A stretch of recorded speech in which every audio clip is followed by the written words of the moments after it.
नमस्कार, मी अनुराधा तांबोळकर. अनुराधा चॅनलमध्ये तुमचं खूप खूप स्वागत आहे. आपल्या बऱ्याच व्ह्युअर्सनी मला असं विचारलं होतं की देवघरामध्ये काय असावं, कुठल्या कुठल्या गोष्टी असाव्यात आणि देवघरात काय काय सांभाळावं, म्हणजे काय करावं हे त्यांनी मला विचारलं होतं. आणि म्हणूनच देवघरातल्या काही टिप्स सांगितल्यात, अगदी साध्या सोप्या, कदाचित या तुम्हाला माहितीसुद्धा असतील.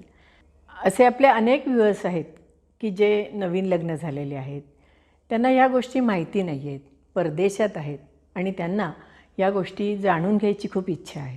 आणि म्हणूनच ज्या ज्या गोष्टी मला माहिती आहेत त्या गोष्टी मी आज तुमच्याबरोबर शेअर करणार आहे. काही जणांकडे देवघराची एखादी खोली असते, तर काही जणांकडे एक छोटंसं देवघर असतं आणि ते भिंतीला म्हणा किंवा एखाद्या ठिकाणी ठेवलेलं असतं. आता देवघर कुठल्या बाजूला ठेवावं हा सुद्धा एक प्रश्न असतो. तर खरं विशेष त्याच्यामध्ये काही नाही. देवाचं तोंड किंवा आपण जी व्यक्ती पूजा करते त्याचं तोंड पूर्व किंवा पश्चिमेला असावं हा साधा नियम. मग त्याच्याकरता आपल्याला काय करावं लागेल, तर त्याच्याकरता पूर्वेच्या भिंतीला किंवा पश्चिमेच्या भिंतीला आपण देवघर ठेवावं. उत्तर दक्षिण का नको? उत्तरेला ठेवलं तर ठीक आहे, परंतु देवाचं तोंड उत्तरेला ठेवलं तर देवाचं तोंड दक्षिणेकडे होतं, आपलं जरी उत्तरेला होत असेल तर, म्हणून ते चालणार नाही. आणि दक्षिणेला जर आपण दक्षिणेला म्हणजे दक्षिणेच्या भिंतीला, तर आपलं तोंड दक्षिणेला होतं आणि देवाचं तोंड उत्तरेला होतं. त्यामुळे शक्यतो देवघर हे पूर्वेच्या भिंतीला किंवा पश्चिमेच्या भिंतीला असावं, हा एक साधा नियम. आता दुसरा असा नियम आहे की देवघर हे कधीही ओट्याखाली असू नये. जागा कमी असते, मग ओट्याखाली एखादी जागा असते तिथे आपण ठेवतो, तर ओट्याखाली असू नये. जिन्याच्या खाली पण बऱ्याच वेळेला जागा रिकामी असते, तिथेही देवघर बांधलं जातं, पण तसं नसावं, कारण आपण त्या जिन्यावरनं वर चालत जातो की नाही, त्यामुळे तसंही नसावं. किंवा देवघर अगदी जमिनीला चिटकून नसावं, म्हणजे पाट आहे किंवा एखादं कपाट आहे आणि त्याच्या खालच्या बाजूला आपलं थोडंसं देवघर ठेवलेलं आहे, कारण त्या ठिकाणून आपण चालत येत असतो आणि आपली पायाची धूळ म्हणजे आपले पाय किंवा आपले कपडे हे देवघराला लागण्याची शक्यता असते. त्यामुळे इतकं देवघर खाली नसावं. मग देवघर साधारण किती उंचावर असावं, तर आपण पूजेला बसल्यानंतर आपल्या साधारण ह्या भागात म्हणजे वरच्या भागाच्या वरती, म्हणजे आपल्या आसनाच्या वरती देवघर असावं. हे साधे सोपे देवघर कसे आणि कुठे असावे याचे नियम झाले. आता आपण थोडंसं मूर्तींबद्दल बोलूया. देवघरामध्ये कधी एकच मूर्ती असू नये, म्हणजे फक्त गणपतीचीच मूर्ती आहे किंवा आपलं कुलदैवत असेल त्याचीच मूर्ती आहे किंवा आपले कोणी स्वामी असतील त्यांची मूर्ती आहे, असं नसावं. शक्यतो देवघरामध्ये एक बाळकृष्ण, एक अन्नपूर्णा आणि गणपती हे असावं. पण त्यातनं जे काही आपल्याकडे असेल ते ठेवलं तरी चालतं, पण एकापेक्षा 2 किंवा 3 देव किंवा एका फ्रेमपेक्षा 2-3 फ्रेम असाव्यात असंही म्हटलं जातं. आता ह्या मूर्ती कशा कशाच्या असाव्यात, तर मूर्ती ही चांदीची असू शकते, तांब्याची असू शकते, पंचधातूची असू शकते, नंतर पितळेची पण असू शकते. पण शक्यतो मूर्ती पोकळ नसावी. पोकळ म्हणजे काय की खाली त्याला एक छोटंसं भोक असतं, ते मूर्ती तयार करताना आतून ती पोकळ असते, तर ती तशी नसावी. जर आपण आपल्या सोनाराला किंवा कोणाला जर सांगितलं तर तो ती आपल्याला भरीव करून देतो. तर शक्यतो लहान असेल मूर्ती तरी चालते, परंतु ती भरीव असावी, असाही एक नियम आहे. नंतर मूर्ती किती उंच असावी, तर आपलं अंगठ्याचं पेर, म्हणजे पेर म्हणजे हा जो अंगठा असतो ह्याचं हा एवढा जो भाग असतो त्याला अंगठ्याचं पेर म्हणतात.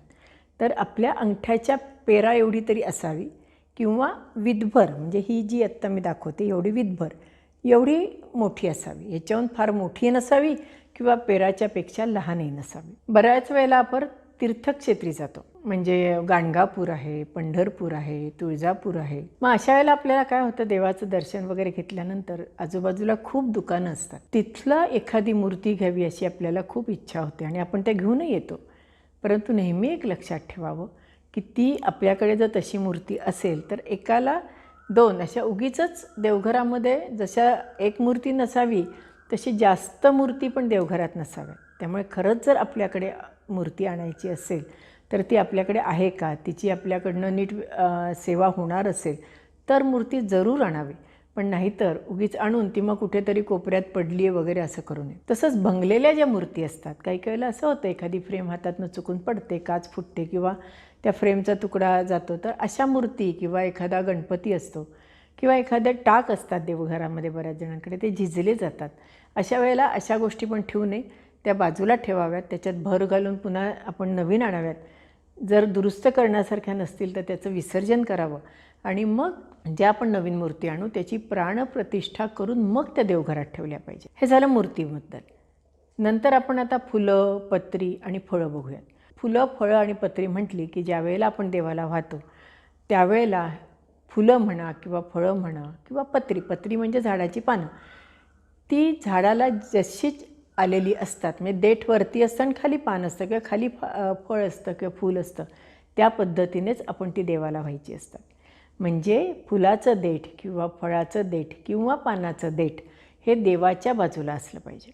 परंतु आपण ज्या वेळेला देवाला पत्री वाहतो तर ती देठाची बाजू देवाकडे आणि शिवाय ती पालथी व्हायची असतात. नंतर फुलं शिळी नसावीत, खराब नसावीत, नासकी नसावीत, फळसुद्धा ताजं असावं. एक वाहिलं तरी चालतं, पण ताजं आणि चांगलं असावं. ही फुलं, फळं आणि पत्री ह्याच्याबद्दलची माहिती झाली. तसंच देवाला आपण वास घेतलेली फुलंसुद्धा कधी वाहू नयेत, कळ्या कधी वाहू नयेत. जी फुलं आपण देवाला आज वाहिली असतील तर त्याचं उद्या निर्माल्य होतं. अशी निर्माल्य झालेली फुलंसुद्धा काढून टाकावी. एखाद्याला गडबड असेल, म्हणजे आपल्याला त्या दिवशी सागरसंगीत देवाची पूजा करता येणार नसेल तरीसुद्धा आपण निर्माल्य झालेलं असतं ते दुसऱ्या दिवशी नक्की काढून टाकावं. तसं 2-2 दिवस ठेवू नये. एखाद्याला आपण गावाला जाणार असतो तर त्याच्यानंतर देवाची पूजा होणार नसते, त्यावेळेलासुद्धा हे निर्माल्य काढून टाकलं पाहिजे. देवाला नैवेद्य दाखवताना अगदी रोज वेगळे पदार्थ करून रोजच्या जेवणाचा नैवेद्य दाखवला पाहिजे असं नाही, पण रोज देवाला दूध साखर, खडी साखर, नाही तर आपले साखरेचे फुटाणे याचा नैवेद्य जरूर दाखवावा. देवाला कधी एका हाताने नमस्कार करू नये. मी बऱ्याच वेळेला बघते की असं अचानक होतं की आपण नुसताच एका हाताने नमस्कार करतो, तर असं कधीही करू नये. साष्टांग नमस्कार केला तर उत्तमच आहे, पण नाही केला तरी देवाला दोन्ही हाताने नमस्कार करावा. तसंच डोक्यावर टोपी घालून देवाला नमस्कार करू नये. तसंच आणखीन एक गोष्ट आहे की चांबड्याच्या गोष्टी म्हणजे पाकीट आहे, पट्टा आहे किंवा पर्स आहे, अशा गोष्टी घालून देवापुढे जाऊ नये. देवाला अशा गोष्टी घालून देवाला कधी नमस्कार करू नये. आणखीन एका व्ह्युअरनी आपल्या विचारलं होतं की देवाला कुठल्या वातीने ओवाळलं पाहिजे. तर फुलवाती ज्या असतात त्या फुलवातींनी त्या तुपात भिजवलेल्या असतात, चांगल्या तुपात भिजवाव्यात किंवा गाईच्या तुपात भिजवल्या तर उत्तमच झालं. अशा फुलवातींनी देवाला ओवाळावं लागतं. पण तेलवाती ज्या असतात त्या समईत वापरल्या जातात आणि पण भाऊबीज, पाडवा यावेळेला जेव्हा आपण ओवाळतो त्यावेळेला मात्र तेलवातीनी आपण ओवाळायचं असतं, पण देवाला मात्र फक्त फुलवातींनी ओवाळायचं असतं.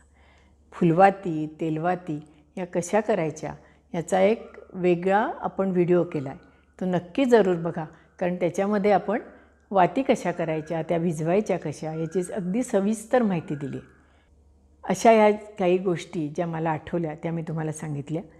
अजूनही काही गोष्टी आहेत त्या पुढच्या आपण व्हिडिओमध्ये नक्की सांगू.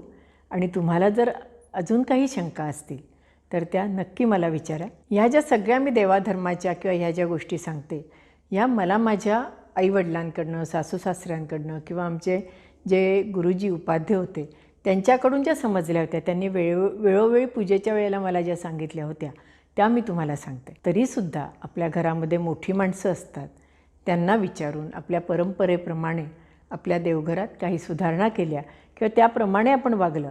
एखादी गोष्ट यातली कदाचित तुम्हाला तुमच्याकडे चालत नसेल तर ती करू नका.